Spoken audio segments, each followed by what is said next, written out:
뮤직학 앤드류 테일러, 스틸 팔머, 윌리엄 서덜랜드, 랜덜프 스톤 뭐 등등. 예,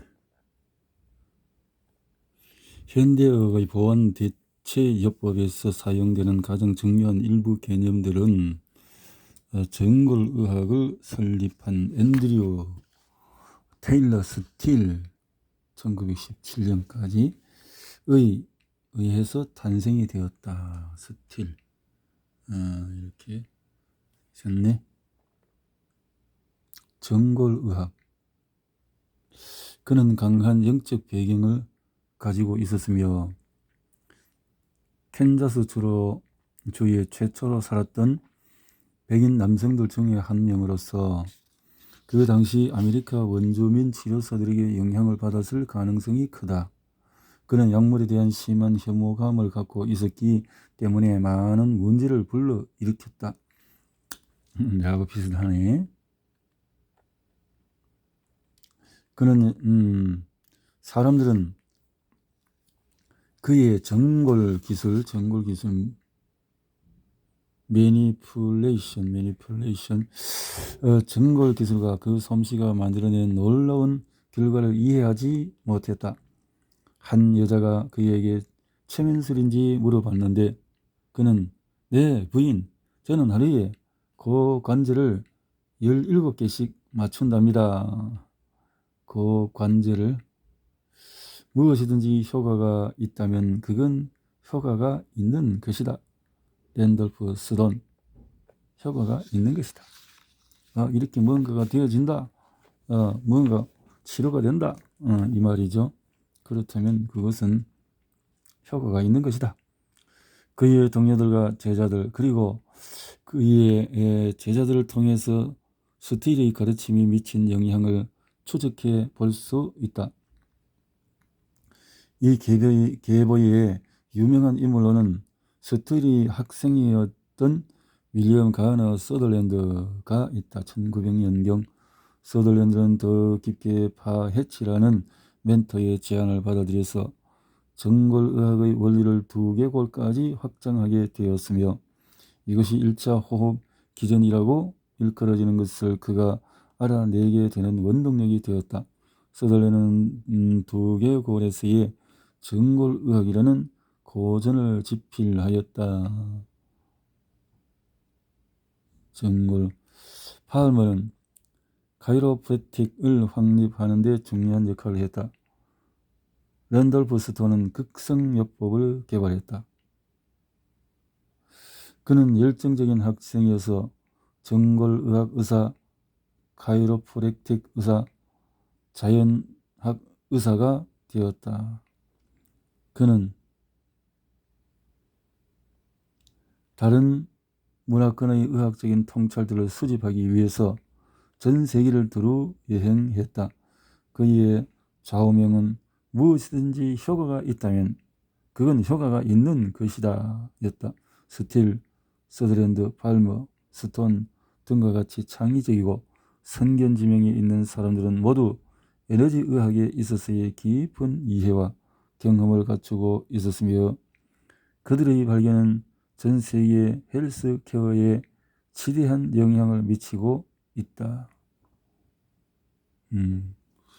이렇게 연세가 많은데도 딱 몸에 군더더기가 없이 딱 짜임새가 있는 모습인 것을 봅니다. 나름대로 건강해 하신 분들이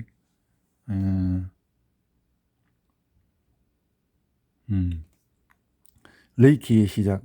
비슷한 시기에 일본에서는 마카오 우스이 박사가 레이키의 우스이 체계를 수립하였다. 그 과정의 실제 기원은 논란의 대상이지만 권위자들은 대부분 우스이 박사가 이 당시에 만든 체계가 후에 미국으로 건너가게 된 것이라는 데 동의한다. 레이키는 서양으로 급속하게 퍼져나갔으며 현재는 북미와 남미, 유럽, 뉴질랜드, 호주 및 기타 지역에서도 시행되고 있다.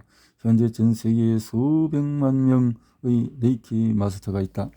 알베르트 에이브람스 19세기 초 알베르트 에이브람스는 샌프란시스코에서 병원을 운영하면서 훗날에 라디오닉스로 알려지게 될 이론에 대한 기초를 마련하였다. 에이브람스는 건강하거나 병든 조직에 방출되는 에너지 또는 진동을 감지할 수 있다고 주장했다. 그는 이러한 에너지를 측정 우수이 박사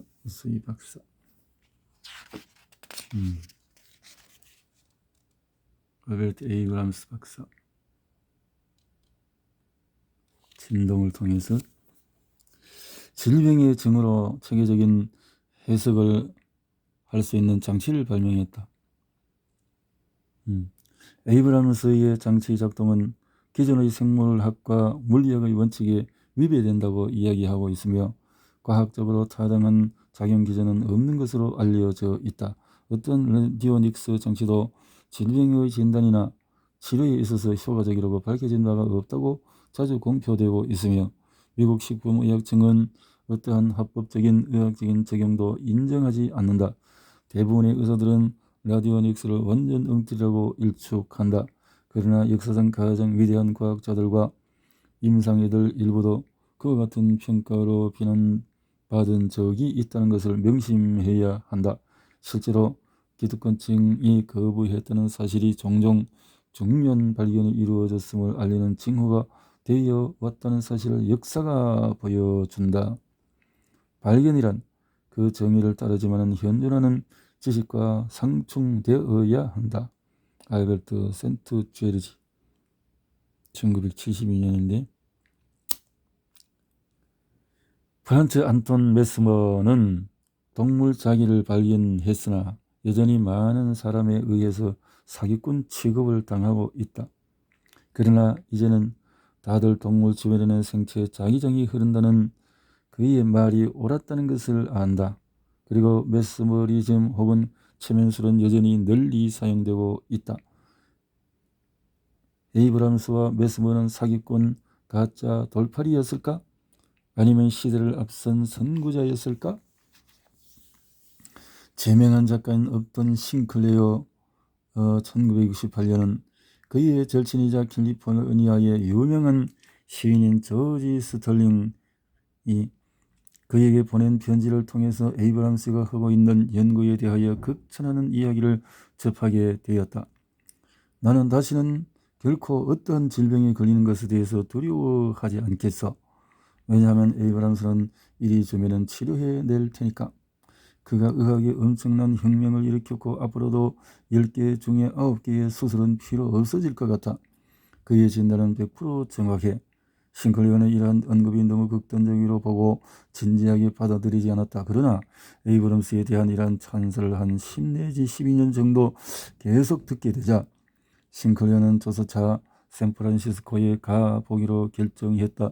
그는 하루나 이틀이면 될 거라고 예상을 했지만 거기서 발견한 것에 몇 주 동안 사로잡혀 있게 되었다.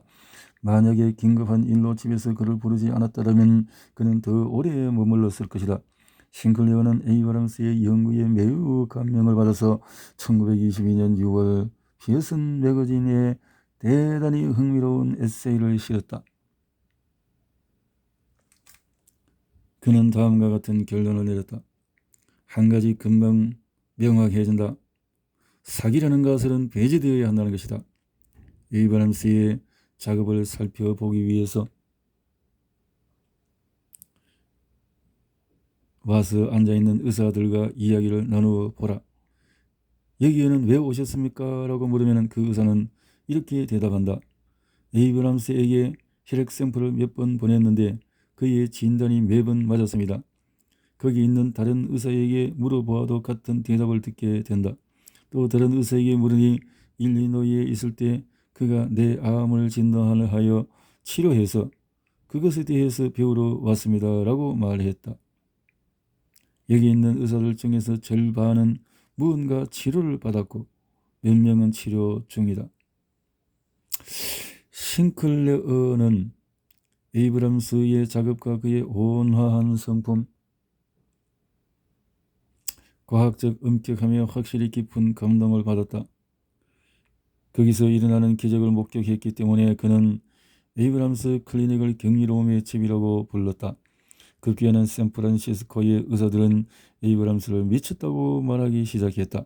그러나 싱클레어는 혈액순환을 발견한 하비와 소독법을 찾아낸 리스트도 똑같은 일을 당했다고 지적을 했다. 비판과 회의론, 불신에도 불구하고 에이브람스가 고안한 방법은 많은 연구자들에게 의해서 개선되었고 재현할 수 있는 결과를 낳는 것으로 보인다. 그 장비는 아직 완전히 이해하지 못한 감지하기 힘든 에너지를 활용하는 것이며 그 에너지는 동종요법에서처럼 매우 작은 것이다. 이것은 그 개념이 거부되어야 함을 의미하는 것이 아니다. 왜냐하면 의학의 역사는 한 세대에서 이단적인 것이 그 다음 세대에서는 지배적인 패러다임이 될 수 있다는 것을 가르쳐 주기 때문이다. 이러한 기술로 얻어진 결과들에 대한 타당한 설명이 양자 물리학을 통해서 가능할 수도 있다. 실제로 많은 죽음을 초래한 회의주의의 가장 비극적인 사례는 1800년대 중반 비엔나에서 일어난 젬멜바이스의 이야기다. 젬멜바이스는 보이지 않는 힘인 박테리아로부터 환자를 보호하기 위해 너무나도 급진적인 의료 개념인 손 씻기를 도입하려고 시도했다. 인간 지성과 성취의 최전선에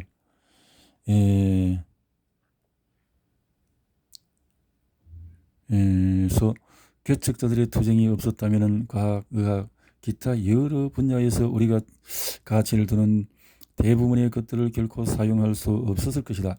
만약에 관계자들이 새로운 아이디어에 거부 반응을 보이기보다는 기꺼이 고려해 보고자 한다면 과학과 생물의학은 훨씬 더 빠른 속도로 발전할 것이다. 젬멜바이스가 산부인과 의사들에게 아기를 분만하기 전에 손을 씻으라고 제안했을 때 그 생각은 터무니없는 것으로 여겨졌다. 그는 실제로 치료 과정에서 눈에 보이지 않는 새로운 요소를 소개하고 있었는데 어느 날 이것을 감염이라고 부른다. 그러나 그 당시에는 전염병이라는 이론이 존재하지 않았다. 그래서 젬멜바이스는 그의 주장을 증명하기 위한 간단한 실험을 했다. 1년 동안에 한 산부인과 병동의 조선사들은 손을 씻었고 다른 병동의 산부인과 의사들은 손을 씻지 않았다. 손 씻는 병동에서는 산염열로 인한 사망률이 1000% 감소했다. 그러나 애수하게도 그 데이터는 아무런 변화를 가져오지 못했다. 회의적인 의사들은 치명적인 요인이 병동에 숨어있고 그들이 그것을 퍼뜨리고 있으며 그것은 손을 씻음으로써 통제될 수 있다는 결론을 여전히 받아들일 수 없었다. 젬멜바이스는 문제아로 간주되었고 비난받았다. 그는 비엔나를 도망쳐서 부다페스트로 갔고 그가 겪은 정신적인 압박감으로 인해서 결국은 자살하고 말았다. 게리슨. 참 이건 안타까운. 먼저 의사 이전에 그 시대를 파악하고 마음의 다스림이 필요하다라는 생각이 또 들어지네요. 이런 맥락에서 1633년 갈릴레오는 그 당시 교회의 가르침에 맞서서 지구가 태양주의를 떤다는 주장을 지지했다는 이유로 교회로부터 비난받았음을 떠올려 보라. 초기형들은 달의 표면은 완벽해야 한다는 신조 때문에 갈릴레오 망원경을 들여다보는 것을 거부했다. 350년 이상 지난 1992년 교황 요한 바오로 2세는 갈릴레오에 대한 17세기 비난이 잘못되었음을 선언했다. 과학에서의 정치적인 판단은 항상 문제가 있지만은 갈릴레오의 사례는 종교가 과학적인 논쟁에 가입하면 상황이 더욱 복잡해질 수 있음을 보여준다. 이제는 교회의 행동을 완전히 비과학적인 것으로 여기는 올바른 시각을 갖게 되었다. 비록 새로운 데이터나 개념이 증명할 때 기존의 과학계에서 비슷한 행동들이 계속되지만 말이다. 중요한 새로운 발견을 한 많은 사람이 연구 보조금을 받거나 논문을 발표하거나 학교의 인정을 받을 수 없었다. 정당성을 증명하는 방법은 전문가에 의한 논문 심사를 통해서 이루어지며 이는 새로운 발견이 새로운 패러다임을 쥐고 있는 관계자들에 의해서 평가받는다는 것을 의미한다. 생물학에서 가장 큰 문제들 중에서 많은 것들은 풀지 못하고 있다. 풀려고 시도했던 문제들에서 국한하더라도 말이다. 우리는 우리의 무지를 인정하는 것을 부끄러워해서는 안 된다. 새로운 지식을 향한 첫 번째 단계는 무지를 인식하는 것이다. 알베르트 센트 제르지.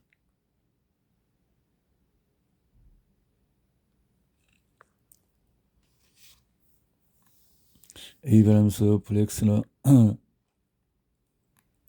카네기 재단의 후원을 받은 블랙스너 보고서가 1910년에 작성자. 그 보고서는 과학을 모든 의학 및 임상 교육의 기초로서 확립했으며 그에 따라 의과대학은 완전히 개편되었다. 블랙스너 보고서. 미국의 의료 교육 임상실험 및 치료기기에 대한 전반적인 표준 부제로 인하여 1906년 연방식품위생과 약품에 관한 법률이 통과되었으며 1910년 블랙스너 보고서가 발표되었다. 이 두 사건은 의학의 방향을 바꾸어 놓았고 그 효과는 긍정적이든 부정적이든 오늘날에도 여전히 영향을 받고 있다. 블랙스너 보고서는 아마도 그것이 과학적 원리와 입증 가능한 사실에 기초해서 의학 교육을 표준화했기 때문에 현대 의학에 대한 규정적으로 여겨진다. 블랙스너 연구는 카네기 재단의 지원을 받았으며 과학을 모든 의학 및 임상 교육의 토대로 정립했다. 의과대학이 전면 개편되었다. 에이브람스 블랙스너는 동종요법이나 자인요법에 강한 편견을 가지고 있었으며 그래서 대학들은 점차적으로 그러한 프로그램을 없애야만 했다. 참, 에이브람 블랙스너가 카네기 재단 후원을 받아서 카네기 전기치료법은 과학적으로 뒷받침할 수 없는 것으로 공표되고 이렇게 해서 막혔다라는 거죠. 많은 의사가 진료실에서 장비를 치웠고 돌팔이 박물관으로 가져갔다. 그들은 전기치료를 계속하고 싶다면 감옥에서 하게 될 것이라고 들었다. 해몬드 박사의 알약은 더 이상 시어즈 카탈로그를 통해서 판매되지 않았다. 식품위생과 약품에 관한 법률과 블랙스너 보고서는 제약에 기반한 의학이 한 세기 100년을 지배하게 되는 토대를 구축하였다. 블랙스너 이 사람이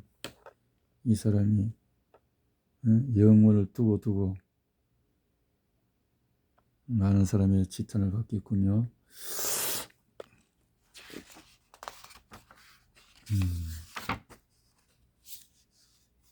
블랙스너